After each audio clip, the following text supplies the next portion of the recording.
2020 fue un año difícil para toda la población mexicana y será todo un reto poder superar los estragos que ha dejado el mismo. 2021 es un lienzo en blanco para poder comenzar de nuevo. Mi nombre es Luis Jesús y acompáñenme a ver las acciones que se han tomado para poder superar el 2020. Dificultades de carácter económico, pandemia social, económica y sanitaria.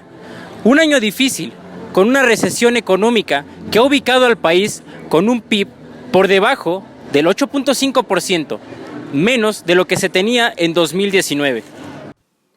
Con una parte industrial que ha caído en 24 de los últimos 25 meses, y esto se traduce en una pérdida de empleo. Datos oficiales del Seguro Social marcan que hay cerca de 700,000 empleos perdidos. Esto se traduce a que gracias a que incorporar la informalidad, según el INEGI, hay cerca de 3 millones de mexicanos que no tienen una fuente de empleo segura. Esto incrementa el gasto social. Un año que puso a prueba a todos, incluyendo las estrategias del gobierno mexicano, lo cual deja un elevado saldo en términos económicos y sociales. El gobierno mexicano optó por ir hacia el gasto social asistencial, es decir, dar dinero de forma directa a los segmentos de la población que considera estaban más expuestos a sufrir efectos negativos de la crisis. El problema es la magnitud de la recesión, la cual no se dimensiona en su tamaño o en su profundidad. ¿Valía la pena destinar más recursos a las empresas o incluso recurrir a un préstamo externo? Sin duda, debió haber una estrategia de preservación de empleo para evitar el costo social, elegir alternativas para apoyar a través de deuda. Un par de puntos de deuda como proporción del PIB no habrían cambiado el contexto de las finanzas públicas, y complementados con la banca de desarrollo, de los cuales hay cerca de 400,000 millones de pesos que pudieron irse a sectores y regiones estratégicos, pudieron haber disminuido la crisis. La cantidad gigantesca de empresas ya perdidas en el 2020 son las empresas que sí o sí tienen que levantarse para 2021.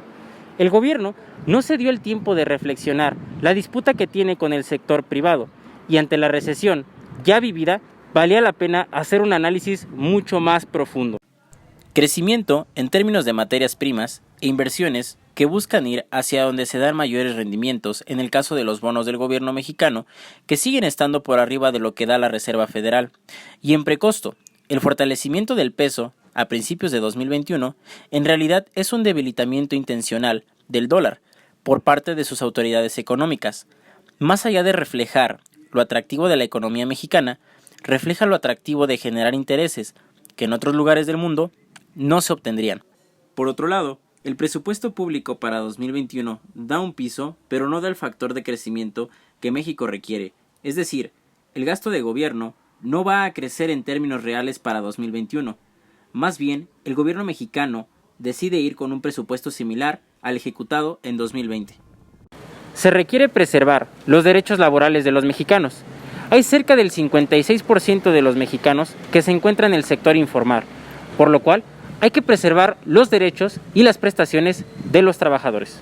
2021 se espera que genere crecimiento para México, sobre todo por la baja base de comparación que se tuvo en 2020. El cierre de la economía en el segundo trimestre, el cual implicó que el sector automotriz y turístico no operaran por varias semanas. Si lo anterior no sucede en 2021, tenemos un crecimiento asegurado. El desafío será crecer por arriba de un 4% y que a partir de 2022 haya bases para crecer otro 4%, así durante 4 o 5 años más. A pesar de los programas asistenciales que hubo por parte del gobierno, el INEGI reportó que hubo cerca de 1 millón de empresas que lastimosamente tuvieron que cerrar en la parte más fuerte de la pandemia. Aún así, hubo creación de 600,000 micronegocios, pero esto no fue suficiente para poder ir en contra de la pérdida de empleo tan grande que hubo en el 2020.